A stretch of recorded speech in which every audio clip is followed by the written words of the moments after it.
My name is Lillian, and at 67 years old, I never imagined my own daughter would betray me this way. After 43 years teaching children and raising my own, Amanda relegated me to a mattress on the laundry room floor of the home I built with my late husband. Better than nothing, right? She sneered.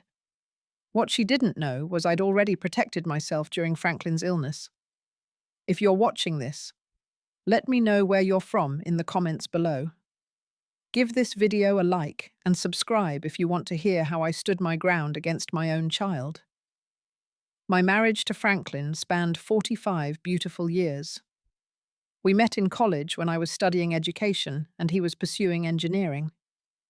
Our connection was immediate and deep. He was thoughtful and kind with a quiet strength that complemented my more outspoken nature. After dating for 2 years, we married in a small ceremony surrounded by family and friends. Those early days were filled with dreams and plans for our future together. When we were both 29, we scraped together a down payment for our 2-story colonial house in a quiet Portland suburb. It wasn't fancy, but it had character.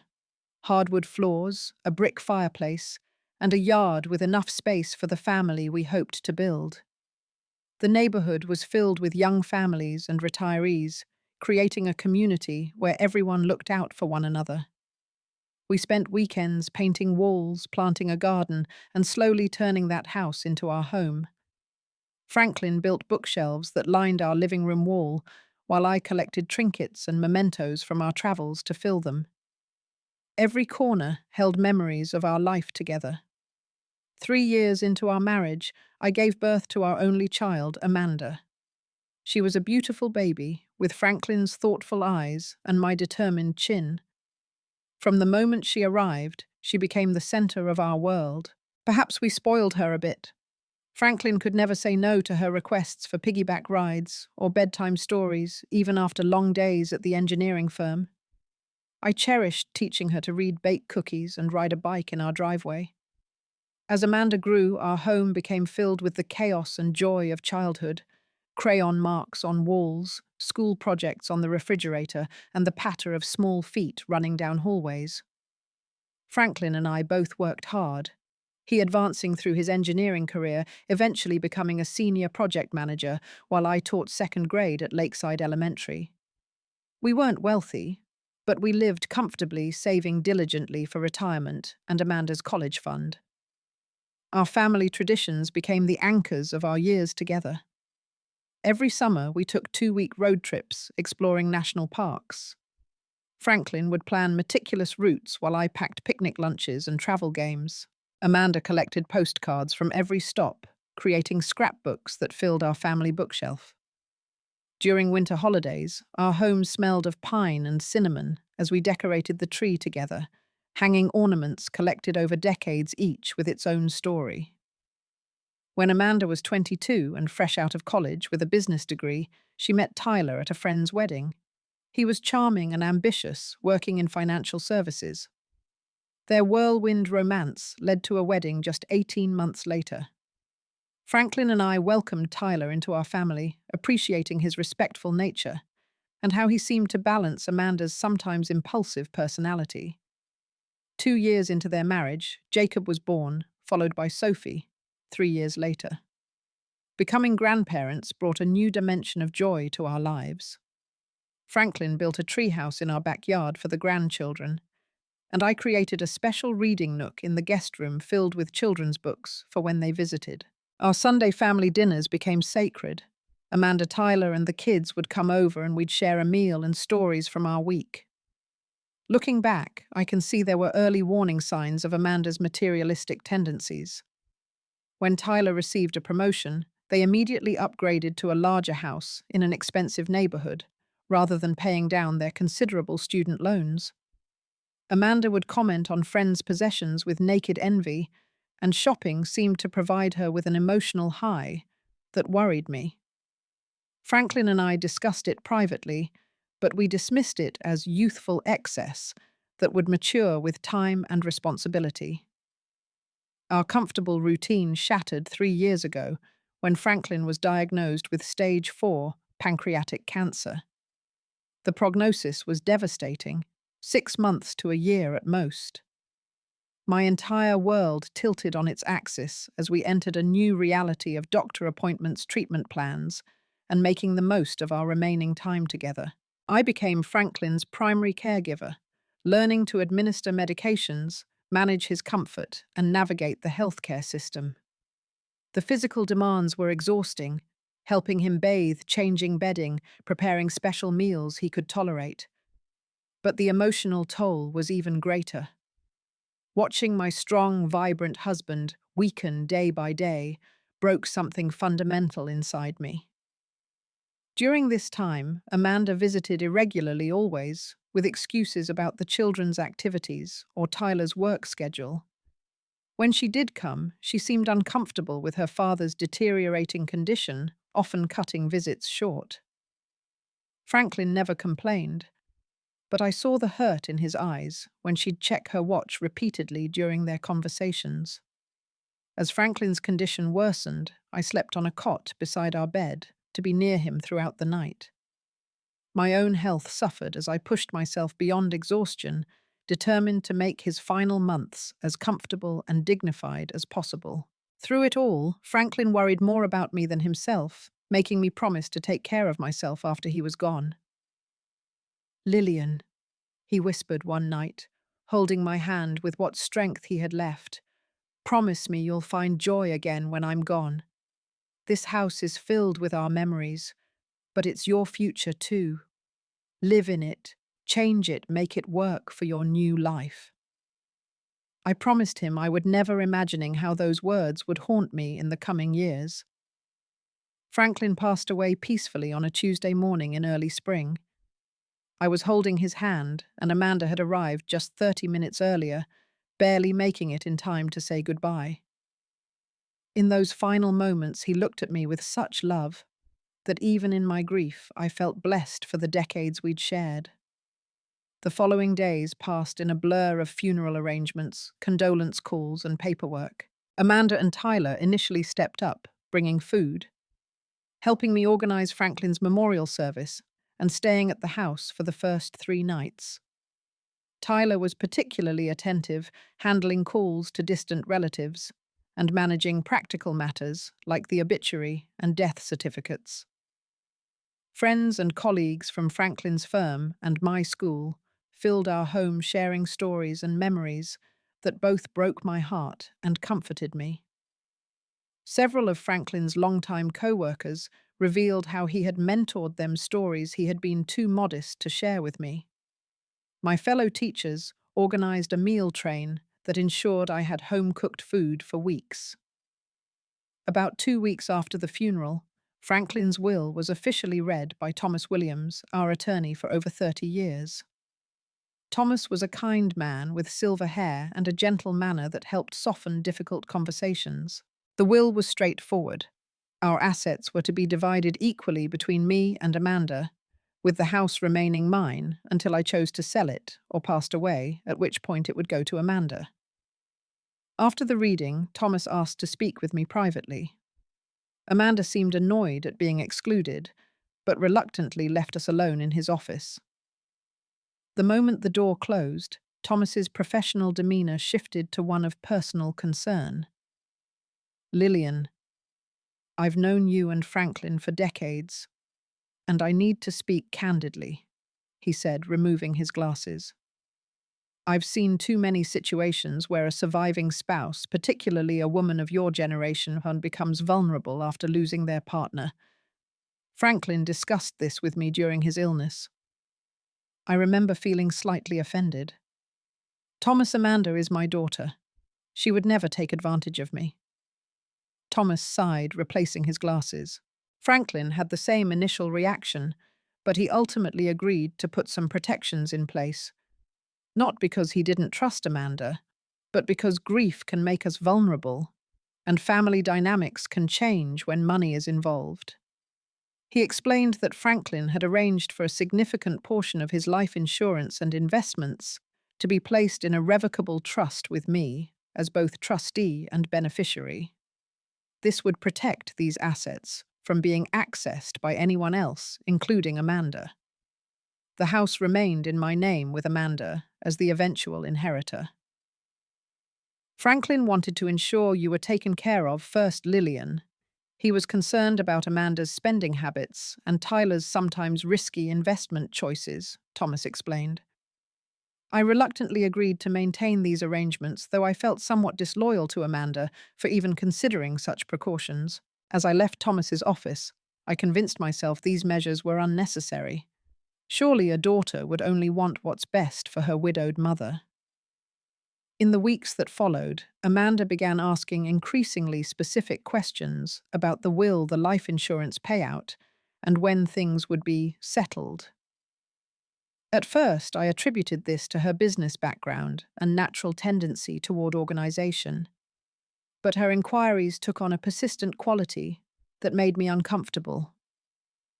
"Mum, I was thinking we should make a list of all the accounts and assets you know for organization," she said one afternoon while helping me sort through Franklin's clothes for donation. "And Thomas mentioned a trust. What exactly is in that?" I tried to gently deflect, explaining that Thomas was handling everything and she didn't need to worry. This response visibly frustrated her, though she quickly masked it with a tight smile. "I'm just trying to help Mum. Dad would want us to be practical about these things." Later that evening, after Amanda left, I found her notebook open on the kitchen counter. She had been making lists of our furniture, noting items with question marks, mostly the antiques and art pieces that had the highest value. Something cold settled in my stomach as I closed the notebook, trying to dismiss the uncomfortable implications. Within a month of Franklin's passing, I noticed a distinct shift in Amanda's visits. Previously, she would bring the children and spend time reminiscing about Franklin or checking on my emotional well-being. Now her visits had a different character entirely. She began showing up alone, always with some practical reason, dropping off groceries I hadn't requested or offering to help organize closets I wasn't ready to touch. During these visits, I would catch her appraising furniture, running her fingers along the cherry wood dining table Franklin's parents had given us as a wedding present, or studying the collection of Hummel figurines I'd inherited from my grandmother. "This table would look perfect in our dining room," she remarked once. "Sophie spilled nail polish on ours last month, and the stain never came out." I laughed uncomfortably. "Well, someday it will be yours to enjoy, but I'm still using it for now." Her smile didn't reach her eyes. "Of course, Mum. I'm just thinking ahead." On another visit, Amanda wandered through the living room, commenting on the wasted space of having a formal sitting area. "You barely use this room, Mum. It's just collecting dust." "Your father and I enjoyed sitting here in the evenings," I replied, feeling a need to defend our choices. "And I still do, especially when I'm reading." Amanda shrugged dismissively. "It just seems like a lot of house for one person." These comments became a pattern. Amanda would arrive, survey the house with a proprietary air, and make subtle suggestions about how I might be happier in a smaller place, or how managing the yard must be such a burden now. Tyler's behavior changed too. Once warm and engaging, he became quieter during family gatherings, often avoiding eye contact with me. When Amanda would make comments about the house being too big for me, he would suddenly become engrossed in his phone or find a reason to check on the children. His discomfort was palpable, but his silence made him complicit. The grandchildren remained a joy, though I noticed they were increasingly supervised during visits. When 10-year-old Jacob asked if he could stay overnight in his special room, as he had done countless times when Franklin was alive, Amanda quickly interjected. "Not tonight, honey. Grandma needs her rest." I tried to maintain harmony by accommodating Amanda's changing attitude. When she complained about the clutter in Franklin's office, I spent a weekend organizing it. Though each file and book I moved felt like another goodbye to my husband. When she suggested the backyard was too much work, I hired a neighborhood teenager to help with maintenance despite the strain on my fixed income. About 4 months after Franklin's death, Amanda arrived for Sunday dinner with a brochure for a local retirement community. "I thought we could take a tour next week," she said casually as she placed it on the kitchen counter. "A couple from our neighborhood just moved their mum there, and they say it's wonderful." I stared at the glossy images of smiling seniors playing cards in a communal room. "Amanda, I'm only 64, and I have no interest in leaving my home." She sighed with exaggerated patience. "Mom, it's not about age. It's about practicality. This house is too big, too expensive to maintain, and frankly filled with too many stairs for someone living alone." "I'm managing just fine," I replied firmly. "And this is the home your father and I built together. I'm not ready to leave it." Amanda's expression hardened momentarily before she forced a smile. "Just think about it. Or maybe you could move in with us. We could convert the guest room and you'd get to see the kids every day." The offer might have seemed generous to an outsider, but I knew my daughter. Her home was a showcase, each room perfectly coordinated and maintained. Children's toys were confined to the basement playroom, and meals were always served in the formal dining room regardless of the occasion. The thought of living under her rules made me shudder internally. "Thank you, but I'm happy here," I said firmly. After that, I began receiving calls from realtors. "Your daughter mentioned you might be interested in selling, though," they would say. I politely informed each one that my home was not on the market, growing more concerned with each call about Amanda's behind-the-scenes maneuvering. When I confronted her about it, she dismissed my concerns. "I was just gathering information for you, Mom. No need to overreact." But the pattern was clear.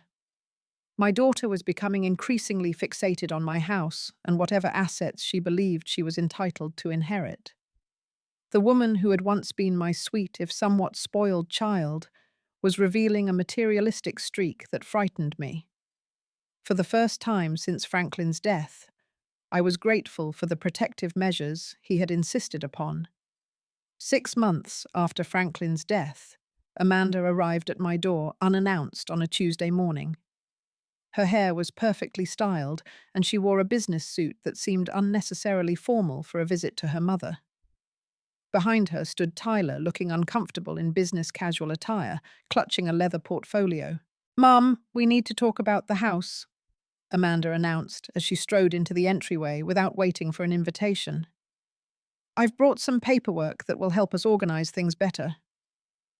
Confused, I led them to the kitchen table, offering coffee, which they both declined. Amanda took charge, immediately opening the portfolio and spreading several legal documents across the table. "I've been speaking with our family attorney," she began, though Thomas had never mentioned any conversations with her. "And we've come up with a solution that makes sense for everyone. We're going to officially divide the house while you continue living here." I stared at the documents, trying to make sense of the legal terminology. Divide the house. What does that mean exactly? "It's simple," Amanda explained with a patronizing smile. "We'll legally establish which portions of the house belong to you for your use, and which parts will be designated as mine and Tyler's property. It's just to organize things for the future." My hands began to tremble slightly as I processed what she was suggesting. "Amanda, this is still my home. The entire home. Your father's will was very clear about that." "Mum," she sighed, as if explaining to a child, "you're getting older. We need to plan ahead. Dad would want us to be organized about these things." Tyler shifted uncomfortably in his chair but remained silent. Amanda pushed one of the documents toward me. "If you could just sign here, we can get this settled today." I pulled my hands back. "I'm not signing anything without reviewing it with Thomas first." Amanda's pleasant facade cracked slightly, her lips tightening. "Mom, Thomas is expensive and unnecessary for something this straightforward. We're family, don't you trust me?" This isn't about trust, I replied, finding strength in my teacher's voice that had quieted unruly classrooms for decades. It's about making informed decisions. I won't sign legal documents I don't understand, and I'm surprised you'd expect me to. Amanda's expression darkened. I'm trying to help you, Mum. You're not thinking clearly since Dad died. That statement ignited something inside me. I'm thinking perfectly clearly, Amanda. And I find it concerning that you're pushing me to sign documents that would divide up my home while I'm still living in it. The argument escalated quickly. Amanda stood up, colour rising in her cheeks. This is partly my inheritance. Dad always said this house would be mine someday. Someday, Amanda. Not today. Not while I'm still here. So you're just going to live here alone in this big house, spending what should be partly mine? Her voice rose, revealing the true motivation behind her concern. Tyler placed a restraining hand on her arm. Amanda, maybe we should give your mum some time to think about this. She shook him off. No, Tyler. Mum needs to understand reality. She can't maintain this house. She doesn't need all this space. We're being practical. I looked at my daughter, truly seeing her for perhaps the first time. The child I had raised, the woman I thought I knew, was revealing herself as a stranger, motivated by entitlement and greed. I'll consider your proposal, I said finally, not because I had any intention of agreeing, but because I needed time to process this shocking revelation and consult with Thomas. Amanda interpreted my response as capitulation. Her demeanour instantly softened. That's all I'm asking, Mum. Just consider what makes sense for everyone. Before leaving, Amanda walked through the house with a measuring tape, noting dimensions and taking photos on her phone. Just gathering information, she explained breezily when she saw my questioning look. That night, I sat in Franklin's chair, clutching his sweater that still faintly smelled of him. What happened to our little girl? I whispered into the empty room, tears streaming down my face. How did we raise someone capable of this? The next morning, I called Thomas and explained the situation. His heavy sigh told me everything. I was afraid something like this might happen, he said. Don't sign anything, Lillian. I'll review whatever documents she's prepared, but I can tell you right now they're not in your best interest. 2 weeks after presenting me with the House Division documents, Amanda and Tyler showed up at my doorstep on a Saturday morning. This time they arrived in Tyler's pickup truck, which was loaded with cardboard boxes and what appeared to be a new bed frame. We're here to help reorganize, Amanda announced cheerfully, brushing past me into the foyer. Tyler followed with an apologetic glance, carrying the first of many boxes. Reorganize what? I asked, following them up the stairs. Amanda, I didn't agree to any changes yet. She ignored me, marching straight to the master bedroom, the room I had shared with Franklin for decades, where his clothes still hung in the closet and his reading glasses still rested on the nightstand. This will make a perfect guest room for when we visit, she declared, surveying the space with calculating eyes. The southern exposure is lovely. I stood in the doorway, momentarily speechless. Amanda, this is my bedroom. I'm not moving out of it. She turned to me with a patronizing smile. Mom, be reasonable. You don't need all this space. The ensuite bathroom is wasted on just you, and the walk-in closet is mostly empty now that Dad's gone. I've donated some of his things, but I'm not ready to clear everything, I said, fighting to keep my voice steady. And regardless, this is my room in my house. Tyler shifted uncomfortably behind Amanda, avoiding eye contact as he set down a box labeled Guest Room Decor. Mom, we've already discussed this. The division makes sense. You're just being stubborn now, Amanda said, her tone hardening. The small bedroom downstairs would be perfect for you. Less stairs to manage smaller space to keep clean. We haven't agreed to any division, I insisted. I told you I needed to speak with Thomas first. Amanda rolled her eyes. Thomas is just going to charge you fees to tell you what I'm already saying. We're converting your bedroom today. I've already ordered new furniture for delivery next week. The audacity of her statement left me reeling. You can't just decide to take over my bedroom, Amanda. Actually, we can. Her voice took on an edge I'd never heard before.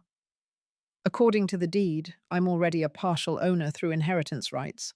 We're being generous, letting you stay in the house at all. This was a blatant lie. Franklin's will had been explicit, and Thomas had confirmed that the house remained solely in my name until I either chose to sell it or passed away. But Amanda's confidence made me momentarily doubt my understanding. The argument quickly escalated. Amanda began removing items from my dresser, placing them roughly into boxes. When I tried to stop her, she pulled away. "You've always been selfish, Mum," she said, words pouring out as if long held back. Always the perfect wife, the perfect teacher, while I was just expected to fall in line. Well, now it's my turn to have something. Dad would have wanted me to have this house. You're just living in it on borrowed time. Tyler, who had been silent until now, finally spoke up. "Amanda, maybe we should slow down. Your mum seems upset." "She's always upset lately," Amanda snapped. "Ever since Dad died, it's been all about her grief, her adjustment, her needs. What about what we need? What about the inheritance that's rightfully mine?" I felt as though I was seeing a stranger wearing my daughter's face. This entitled, angry woman bore little resemblance to the child I had raised. Where had this bitterness come from? Had it always been there, hidden beneath the surface? As Amanda continued emptying my dresser, I noticed movement in the driveway. Jacob and Sophie were sitting in the back of Tyler's truck, watching the house with confused expressions. They hadn't been brought in, perhaps because Amanda knew how they would react to seeing their grandmother treated this way. The sight of my grandchildren galvanized me. "Stop this right now," I said, my teacher's voice ringing with authority. "This is my house, Amanda. You need to leave." Amanda laughed, a cold sound without humor. "Or what, Mum? You'll ground me. This house is half mine now, whether you like it or not." Before I could respond, she marched to the hallway closet and pulled out an old mattress that had been stored there for years. "Tyler, help me with this," she commanded. To my shock, Tyler complied, though his face was flushed with what appeared to be shame. Together they dragged the mattress down the stairs, bumping against walls and scraping the banister that Franklin had so carefully restored years ago. "Where are you taking that?" I asked, following them. "To your new room," Amanda replied without looking back. They continued through the kitchen to the small laundry room at the back of the house. The space was barely 8 feet square, dominated by the washer-dryer and utility sink. With rough movements, they shoved the appliances against one wall and dropped the mattress onto the linoleum floor. "There," Amanda said, straightening up. "Better than nothing, right?" I stood in the doorway, tears filling my eyes as I looked at the thin mattress lying on the cold floor, surrounded by laundry supplies and cleaning products. This was what my daughter thought I deserved after a lifetime of loving her. Through the small window above the sink, I could see my next-door neighbor Susan working in her garden. She glanced up, catching sight of the scene through the window. Her expression of shock and concern made my humiliation complete. "Amanda, please," I said, my voice breaking. "Those are your children watching from the truck. Is this how you want them to see you treating their grandmother?" For a brief moment, something like doubt flickered across Amanda's face. But it was quickly replaced by determination. "They'll understand when they're older. This is about what's fair." Jacob and Sophie had climbed out of the truck and were now peering through the back door. Sophie's eyes widened at the sight of the mattress on the laundry room floor. "Grandma, are you sleeping in the laundry room now?" she asked, confusion in her young voice. Before I could answer, Amanda intervened. Grandma just needs a smaller space now that she's alone. It's easier for her to manage. Jacob, older and more perceptive, frowned. But Grandma's room is upstairs, with all her books and pictures. Not anymore, Amanda said briskly. Now who wants ice cream? The obvious attempt to distract the children failed. Sophie's lower lip trembled as she looked between her mother and me. Jacob stood his ground, a miniature version of Franklin in his stubborn stance. Dad, he said, turning to Tyler, why is Grandma crying? Tyler couldn't meet his son's eyes. It's complicated, buddy. Adult stuff. It doesn't look complicated, Jacob persisted. It looks mean. Amanda's face hardened. Jacob, that's enough. Go wait in the truck. As the children reluctantly withdrew, Amanda turned to me one last time. We'll be back tomorrow to continue organizing. You should start getting used to your new room. They left me standing in the laundry room staring at the mattress that represented my daughter's true feelings toward me. Through the window I could see Susan still watching concern written across her face. When our eyes met, she gave me a questioning thumbs up. I shook my head slightly and she nodded, understanding my silent request for privacy in this moment of humiliation. That night, I did sleep on the mattress in the laundry room, too emotionally exhausted to fight. The dryer's persistent hum and the cold from the linoleum floor seeped into my bones, but the physical discomfort paled compared to the heartbreak of my daughter's betrayal. As I lay there in the dark, listening to the house settling around me, I realized I had reached rock bottom. Whatever love and respect Amanda had once felt for me had been replaced by greed and entitlement. The realization brought clarity. Tomorrow would be different. Tomorrow I would take back control. The moment morning light filtered through the small laundry room window. I was already awake, my resolve hardened by a night of reflection. I waited until I heard Amanda's car pull away from the curb, confirming she had left to take the children to school. Then I reached for my phone and made the call I should have made weeks ago. Thomas, I need your help, I said when my attorney answered. It's worse than we thought. I explained everything. The attempt to take my bedroom, the mattress in the laundry room, the lies about property ownership. Thomas listened without interruption, only his occasional deep breath indicating his growing concern. Lillian, this is elder abuse, he said finally, his voice grave. What Amanda is doing is not only morally reprehensible, but potentially illegal. The good news is that the trust we established protects about 70% of your and Franklin's assets. She cannot touch those. And the house? I asked the question that had kept me awake most of the night. The house is solely in your name, as we insured after Franklin's passing. Amanda has no legal claim to it whatsoever until after your death, and even then only if you haven't changed your will. Relief washed over me, followed quickly by resolve. What do I do now? Thomas outlined a plan that was both strategic and immediate. First, he would prepare legal documentation of the emotional abuse and unauthorized attempts to claim property. Second, I needed to secure important documents and irreplaceable keepsakes in case Amanda attempted to remove them. Do you have somewhere you can stay temporarily? Thomas asked. It might be best to remove yourself from this hostile environment while we address the legal aspects. I thought of Susan next door, a widow herself, who had often invited me for coffee and expressed concern about Amanda's increasing presence. Yes, I have options, I assured him. After ending the call with Thomas, I moved quickly. I gathered my financial documents, Franklin's watch and wedding ring photo albums, and a few cherished mementos into a small suitcase. I added several days' worth of clothing medications and toiletries. Working efficiently, I was packed within an hour.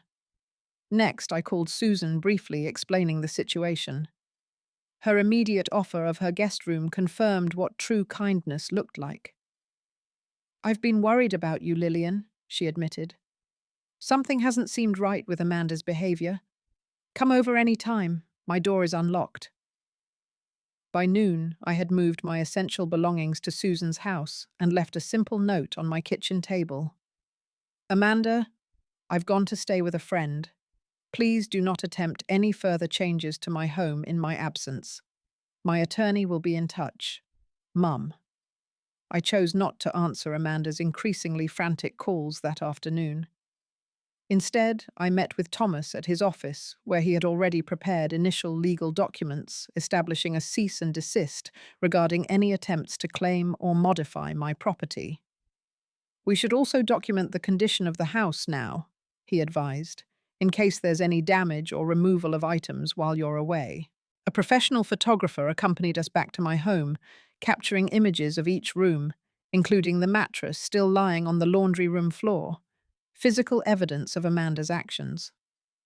As we were finishing, Amanda's car screeched into the driveway. She burst through the front door, face flushed with anger that quickly turned to confusion at the sight of Thomas and the photographer. "What's going on, Mum? Where have you been? I've been calling you all day." Her eyes darted between us, landing on my suitcase by the door. "Are you going somewhere?" "Ms. Peterson?" Thomas interjected formally. "I'm here in my capacity as your mother's attorney. I need to inform you that your recent actions constitute harassment and attempted conversion of property." Amanda's expression hardened. "This is a family matter. You have no business here." "On the contrary," Thomas replied calmly. "As the legal representative for Lillian Peterson, I am serving you with this notice." He handed her an envelope. "You are to cease all attempts to claim ownership or control of this property or any of your mother's possessions. Any further actions may result in legal proceedings." Amanda tore open the envelope, scanning the document inside. Her face paled, then flushed with rage. "This is ridiculous. I'm her daughter. I'm trying to help her. Forcing me to sleep on a mattress in the laundry room is not help, Amanda," I said quietly. "It's cruelty." "You're blowing this out of proportion," she sputtered. "It was temporary just until we reorganized." "The reorganization you planned involved taking my bedroom and relegating me to a laundry room," I replied.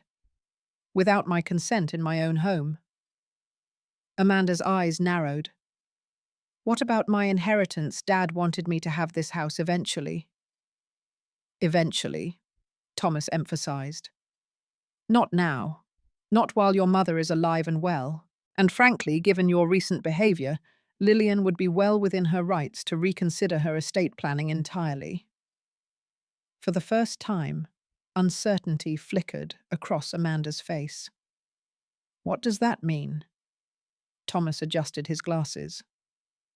"It means that your mother has options, Ms. Peterson. Options that might not include you if this behavior continues." The implication wasn't lost on Amanda. She turned to me, suddenly aware that her actions might have financial consequences. "Mum, you wouldn't cut me out, would you? After everything." "I don't want to, Amanda," I said truthfully. "But I will protect myself if necessary." Thomas suggested we continue the conversation at his office the following day, a neutral location where emotions might be better controlled. Amanda agreed, though her tight-lipped expression suggested she was already planning her next move. The next morning, Amanda arrived at Thomas's office with her own attorney, a young man with slicked-back hair and an aggressive demeanor. The meeting quickly turned confrontational as Amanda's lawyer presented their position: that I was unable to maintain the house alone, that Amanda had inheritance rights, and that I was being unreasonable and hostile. Thomas calmly dismantled each claim, presenting the legal documents establishing my sole ownership of the house and the trust protecting most of our assets. As the truth of her position became clear, Amanda's composure cracked. You've been planning this all along, she accused, pointing a finger at me across the conference table. Hiding assets going behind my back. Your father and I made these arrangements together, I replied steadily, to ensure I would be secure after his death.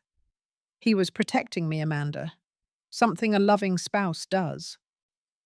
My clients are prepared to contest these arrangements, her attorney interjected, though his confidence seemed to waver as Thomas produced document after document, with both Franklin's and my signatures, all properly witnessed and notarized. As the meeting progressed, the reality of her situation seemed to dawn on Amanda. She had no legal claim to my house or the assets in the trust. Her attempts to bully me into submission had backfired spectacularly, exposing her true motivations and damaging our relationship, perhaps beyond repair. Later that afternoon, my phone rang with an unfamiliar number. It was Tyler calling from his office. Lillian, I need to apologize. He began, his voice strained. What happened at your house? I should have stopped it. I should never have helped move that mattress or gone along with any of it. His remorse seemed genuine, though it came too late to erase the memory of him following Amanda's orders to place me in the laundry room. Why didn't you stop her, Tyler? I asked the question that had plagued me. He sighed heavily. Amanda and I have been having problems for a while now. Financial issues mostly. She's been spending more than we earn, and I've been afraid to confront her about it. When Franklin passed and she started talking about inheritance, I thought maybe it would ease the pressure. By taking my home and possessions, I couldn't keep the edge from my voice. I know it sounds terrible, he admitted. It is terrible. I got caught up in her plans, telling myself it was just about helping you downsize. But that night, seeing you standing in that laundry room, seeing how the kids reacted, I knew we'd crossed a line. He revealed that he'd been sleeping in their guest room for the past month, and that Amanda's obsession with my inheritance had become a breaking point in their marriage. While I felt a twinge of sympathy for him, it didn't excuse his complicity. The children have been asking about you, he added. Jacob especially. He keeps saying what happened wasn't right. It wasn't, I agreed. And I'm concerned about what message this sends to them. They miss you, Tyler said simply. Whatever happens between you and Amanda, between Amanda and me, they love their grandmother. This at least offered a glimmer of hope amid the darkness. Whatever came next, I wouldn't lose my connection to Jacob and Sophie. As we ended the call, Tyler mentioned that Amanda had been served with a court date regarding her unauthorized attempts to claim my property. Her reaction had apparently been explosive, followed by a night of frantic calls to friends seeking loans and financial advice. She's finally realizing that her plans have fallen apart, Tyler said. I just hope it's not too late for her to realize what she's done to your relationship. I hung up the phone, feeling oddly lighter. The road ahead would be difficult, but for the first time since Franklin's death, I felt in control of my life and my future.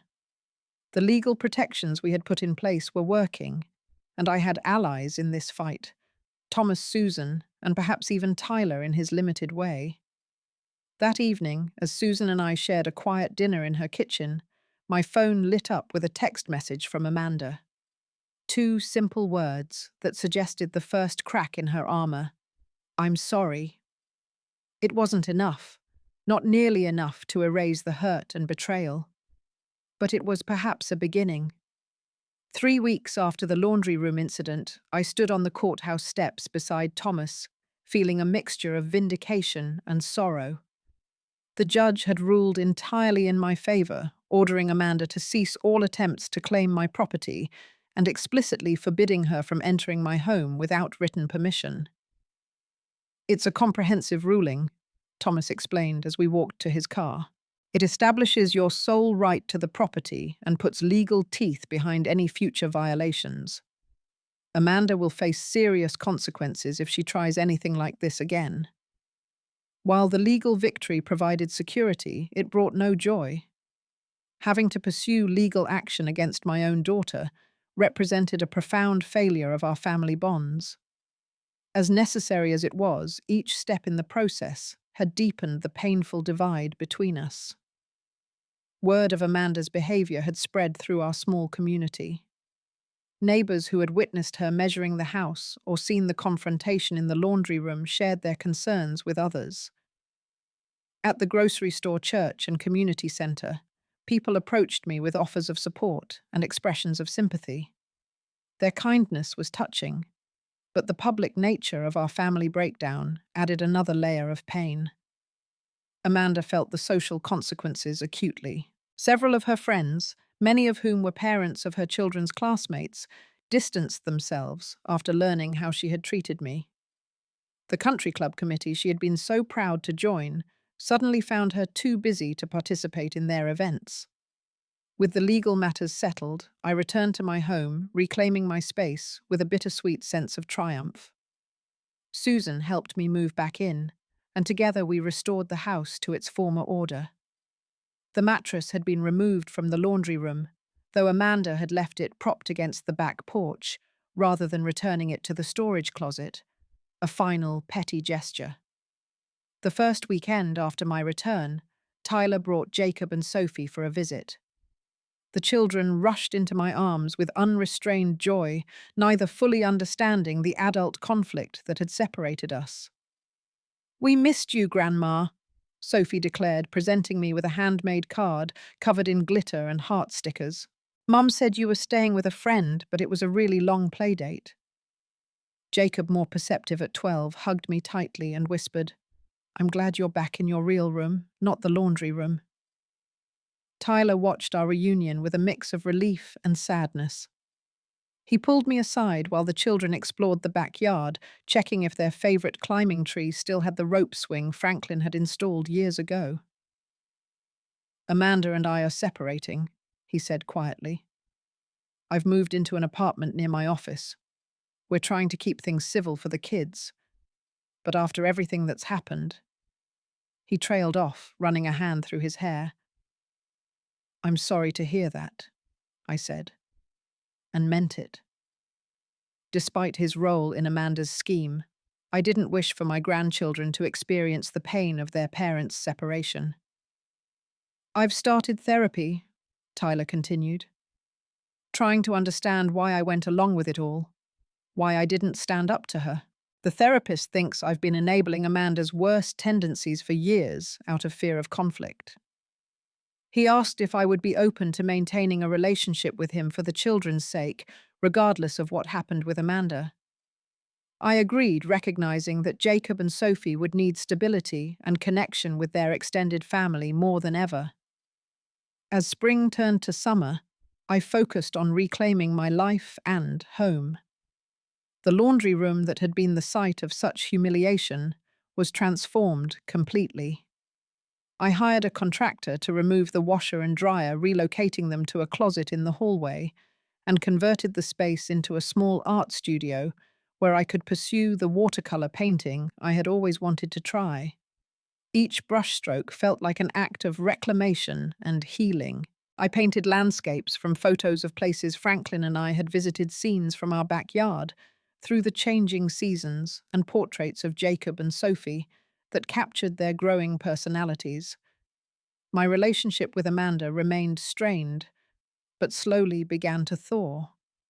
The separation from Tyler and the social consequences of her actions seemed to prompt genuine reflection.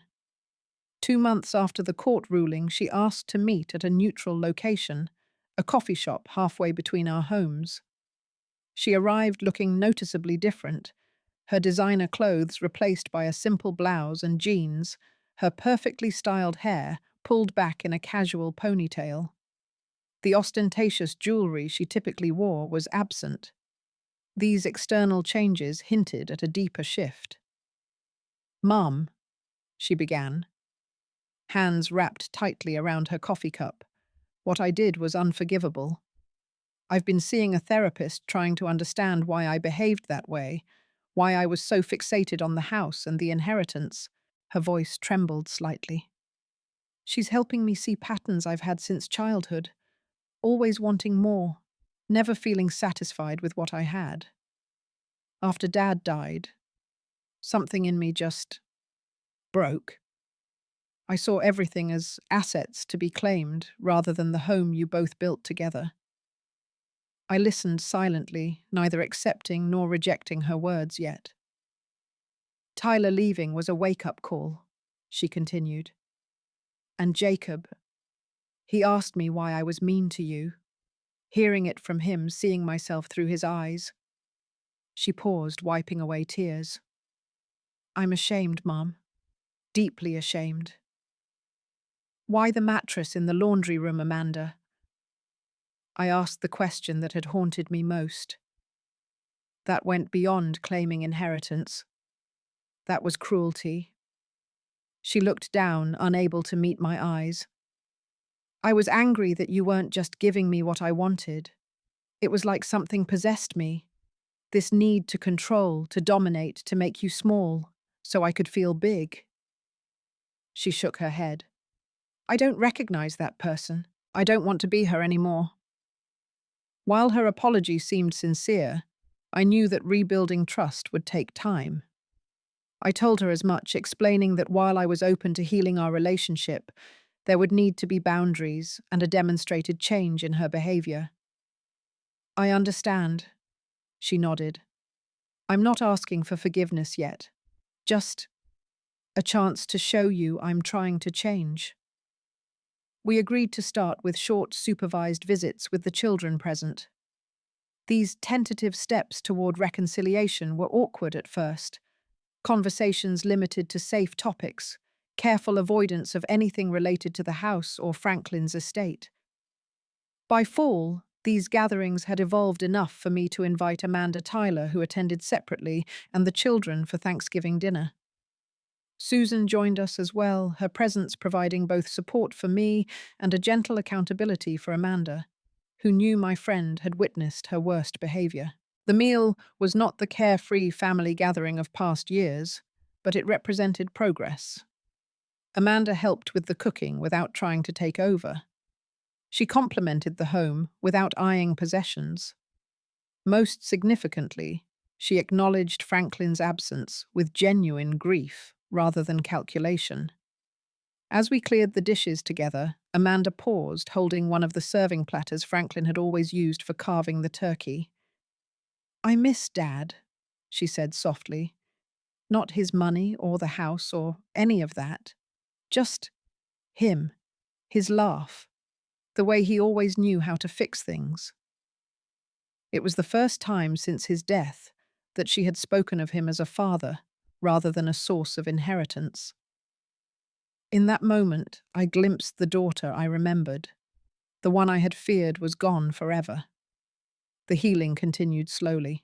Amanda attended family therapy sessions with Tyler for the sake of the children, which seemed to help her address deeper issues around material security and emotional validation. She took a financial management course and started working with a budget for the first time in her adult life. I maintained my legal protections on Thomas's advice. Trust once broken could not be instantly restored, but I also made room for hope and the possibility of genuine change. My relationship with Jacob and Sophie deepened as I created new traditions with them. Weekend baking sessions in my kitchen, reading afternoons in the garden, and art projects in my new studio became regular activities. I was determined that they would remember their grandmother not as a victim, but as a woman of strength and resilience. Through this difficult journey, I discovered parts of myself that had been overshadowed during my years as wife and mother. I joined a support group for older adults facing family financial abuse, eventually becoming a volunteer peer counselor for others experiencing similar situations. The art studio that rose from the site of my humiliation became a sanctuary where I not only created paintings, but also hosted small gatherings for other women discovering new passions in their later years. What Amanda had intended as punishment had transformed into a space of joy and community. 1 year after the laundry room incident, I invited Amanda to join me for tea in my studio. As she sat on the comfortable chair where the washing machine had once stood, surrounded by my paintings and bathed in the natural light from the window, I had enlarged the symmetry wasn't lost on either of us.